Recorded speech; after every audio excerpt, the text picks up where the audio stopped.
নমস্কার বন্ধুরা, সম্পাস ভ্যারাইটি ব্লগে আপনাদের সবাইকে স্বাগত। তাহলে চলুন আজ ভিডিওটি এখান থেকে শুরু করছি। আজ রোববার, আজ একটা দেশি মুরগি আনা হয়েছে। এবার কেটে রেডি করে নিই, সব মশলা টশলা রেডি করে নিই, তারপর আবার আপনাদের সামনে আসছি। এই হলো চিকেন। এই লেগটা দেখলে বোঝা যায় দেশি। এই যে স্কিন সহ এনেছিল, স্কিনগুলো আমি পুড়িয়ে নিয়েছি একটু। এবার ভালো করে ধুয়ে কেটে তারপর ধুয়ে নেব।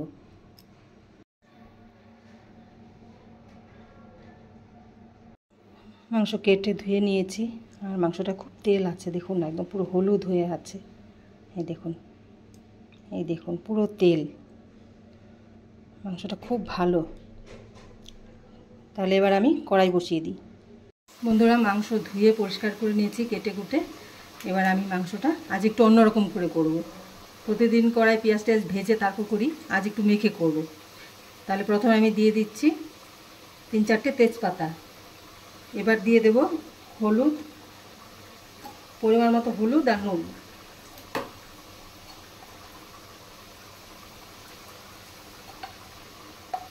হলুদ দিয়ে দিলাম, আর দিচ্ছি নুন। এবার দেব জিরের গুঁড়ো। দাও, আমার মেয়ে দিয়ে দিচ্ছে। হ্যাঁ, এবার দিয়ে দাও ধনের গুঁড়ো। আর পরিমাণে ধনের গুঁড়োটা একটু বেশি দিয়েছি। এবার দাও গোলমরিচের গুঁড়ো। আর এই গোলমরিচের গুঁড়োটা আমি বাড়িতে করে রেখেছি। বলো, তুমি হাত দেবে না, তুমি হাত দেবে না। না না না। হ্যালো। এবার দিয়ে দেব পরিমাণ মতো লঙ্কার গুঁড়ো।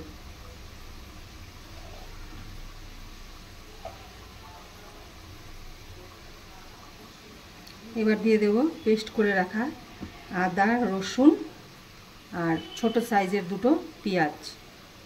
আজ পেঁয়াজটা আমি কুচিয়ে দেবো না, এখানে পেঁয়াজটা আমি পেস্ট করে দিচ্ছি। হ্যাঁ, আজ একটু অন্যরকম করে বানাবো। এবার দিয়ে দেব সামান্য সর্ষে তেল। এবার মাংসটা ভালো করে মেখে নেব।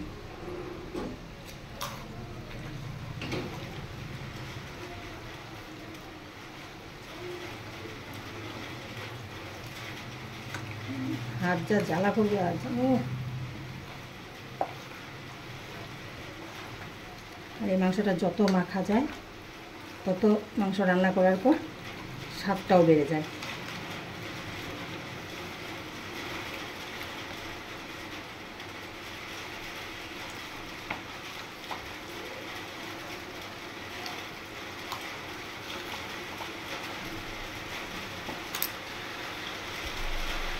কারেন্ট চলে গেছে, পুরো অন্ধকার। মাংসটা আমি মেখে নিয়েছি ভালো করে। এবার এদিকে কড়াই বসিয়ে দিয়েছি। আলু ফ্রাই হয়ে গেছে। কি হয়েছে? না ভিজবে না বাবা, ঠান্ডা লাগবে, সর্দি লাগবে। সবাই ভিজছে দেখে তোমারও ভিজতে হবে? আলু ফ্রাই করে উঠিয়ে নিয়েছি। এবার আমি তেলে দিয়ে দিচ্ছি 4টে শুকনো লঙ্কা আর গোটা জিরে। এবার দিচ্ছি গোটা গরম মশলা, এলাচ, লবঙ্গ আর দারচিনি। এবার দেবো সামান্য জয়িত্রী, একদম একটু করে।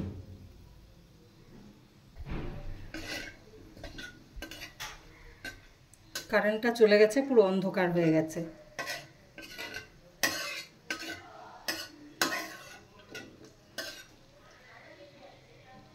এবার দেবো কুচিয়ে রাখা পেঁয়াজ।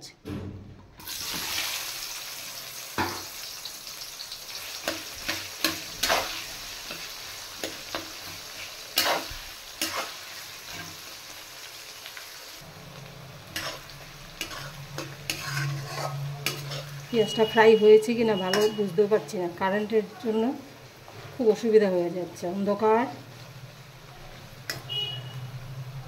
বৃষ্টি একটুখানি হলো কারেন্ট চলে গেল, কোনো ঝড় কিছুই নেই। পেঁয়াজ ফ্রাই হয়ে গেছে। এবার আমি মেখে রাখা মাংসটা দিয়ে দেবো।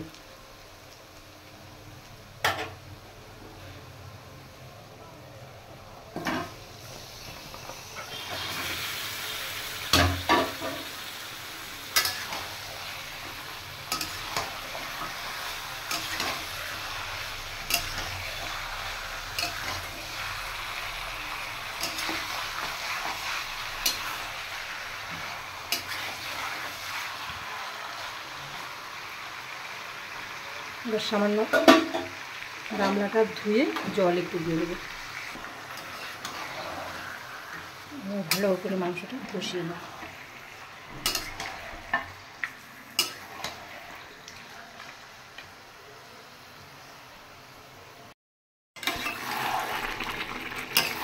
খাবো না। হ্যাঁ পাবি, কষানো হোক তারপর দেবো। হ্যাঁ, এবার দিয়ে দিচ্ছি কুচিয়ে রাখা দুটো টমেটো।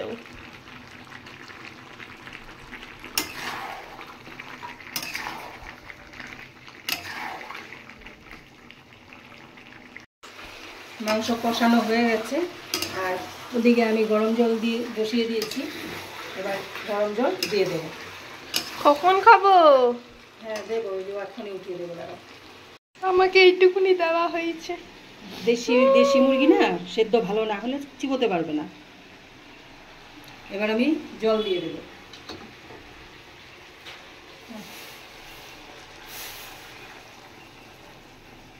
গরম জল কেন? গরম জল দিলে তাড়াতাড়ি সেদ্ধ হবে আর মাংসও টেস্ট হয়।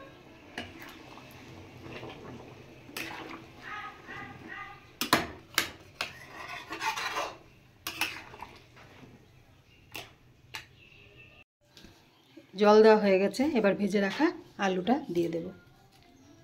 আলুগুলো দিয়ে দেব।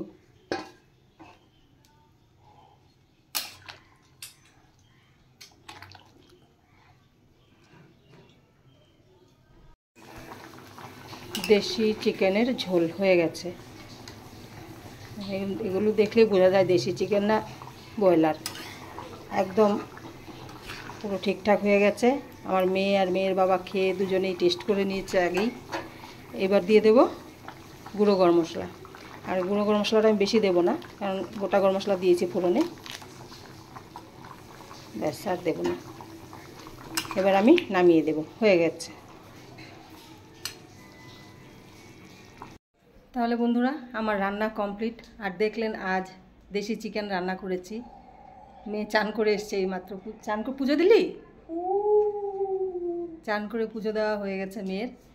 মেয়ে আজ বাড়িতে আছে, তাই পুজো দিয়েছে। আরও বাড়িতে থাকলে ওই পুজো দেয়। তাহলে আর দেশি চিকেন আমি রান্না করেছি, আর দেখলেন কিভাবে রান্না করেছি। তাহলে আমার ভিডিওটা আপনাদের কেমন লাগলো অবশ্যই কমেন্ট করে জানাবেন। আর আমার যতটুকু ক্ষমতা আমি ঠিক অতটুকু দিয়েই আমি ভিডিওটা কমপ্লিট করার চেষ্টা করি। আপনাদের যদি ভালো লেগে থাকে অবশ্যই লাইক, শেয়ার, সাবস্ক্রাইব করবেন। তাহলে দেখা হচ্ছে নেক্সট ভিডিওতে। টাটা।